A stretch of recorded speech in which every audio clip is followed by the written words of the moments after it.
NEET UG 2024 paper లీక్ల ఆగ్రహం వ్యక్తం చేసింది సుప్రీంకోర్టు. పరీక్షలో జరిగిన అవకతవకలపై దాఖలైన పిటిషన్లను విచారించిన సుప్రీంకోర్టు నేషనల్ టెస్టింగ్ ఏజెన్సీ కేంద్రానికి నోటీసులు జారీ చేసింది.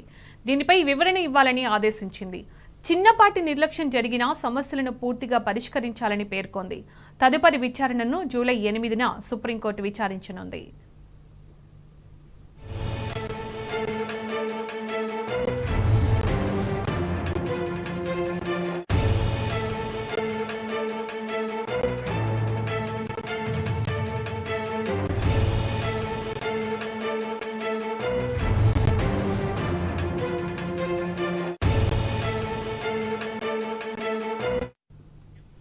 సుప్రీం ఆదేశాలకు సంబంధించి పూర్తి సమాచారం మా ప్రతినిధి రాజశేఖర్ అందిస్తారు. రాజశేఖర్, నీట్ ఎగ్జామ్ నిర్వహణపై సుప్రీంకోర్టు మరోసారి మండిపడ్డది. ఇప్పటికే అనేక మంది విద్యార్థులు నీటిలో అక్రమాలు జరిగాయంటూ అటు బీహార్ లో అరెస్టులను విషయాన్ని కూడా సుప్రీంకోర్టు దృష్టికి వాళ్ళ తీసుకురావడం జరిగింది. ముఖ్యంగా ఈ నేషనల్ టెస్టింగ్ ఏజెన్సీ చేసిన ఈ అక్రమ వ్యవహారంపై నిర్లక్ష్యంపై తీవ్రంగా మండిపడింది. దీంతో పాటు ఎన్టీఏతో పాటు అటు కేంద్రానికి మరోసారి నోటీసులు జారీ చేసింది. ఇక్కడ ముఖ్యంగా బీహార్ తో పాటు మరికొన్ని రాష్ట్రాల్లో కూడా ఈ పేపర్ లీక్ అయినట్టుగా విద్యార్థులు కోర్టు దృష్టికి తమ లాయర్ ద్వారా తీసుకొచ్చారు. దీనిపై ఆగ్రహం వ్యక్తం చేసింది. ఇప్పటికే దాదాపు 1500 మంది అభ్యర్థులకు స్కోర్ కార్డ్ లో గ్రేస్ మార్కులుగా కలపడంతో ఆ విషయాన్ని సుప్రీంకోర్టు ఇప్పటికే తీవ్రంగా తప్పుపట్టింది.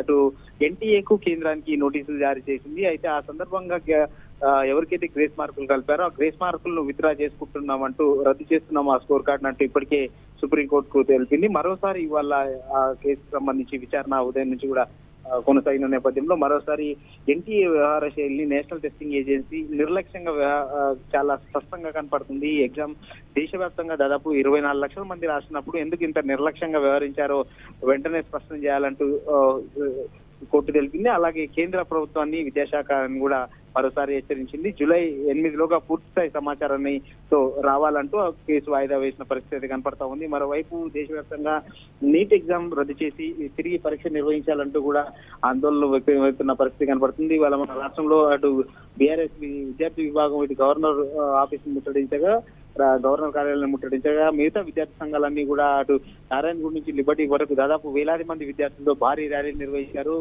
విద్యాశాఖ మంత్రి కేంద్ర మంత్రి వెంటనే రాజీనామా చేయాలి, నీట్ పరీక్షను తిరిగి రద్దు చేసి నిర్వహించాలంటూ కూడా డిమాండ్ చేసిన పరిస్థితి మనం చూసాం. మొత్తంగా అయితే దేశవ్యాప్తంగా కూడా నీటి పరీక్షపై గందరగోళం అయితే ఏర్పడింది. దాదాపు 7 సంవత్సరాలుగా ఈ నీట్ ఎగ్జామ్ ను కండక్ట్ చేస్తూ ఉన్నారు. ప్రతి సంవత్సరం ఏదో ఒక ఇష్యూ అయితే అవుతూనే ఉంది. ఇది దేశవ్యాప్తంగా కూడా ఉన్న మెడికల్ కాలేజీల్లో విద్యార్థులకు ఎంట్రన్స్ కోసానికి ఈ పరీక్ష నిర్వహించారు. మొత్తంగా మే 5న నిర్వహించిన పరీక్ష కూడా ఈసారి కూడా అనేక అక్రమాలు చోటు చేసుకోవడంతో అటు అనేక రాష్ట్రాల్లో కూడా ఆందోళన వ్యక్తం చేస్తున్న పరిస్థితి మనకు కనపడతా ఉంది. Right Rajasekhar, thank you.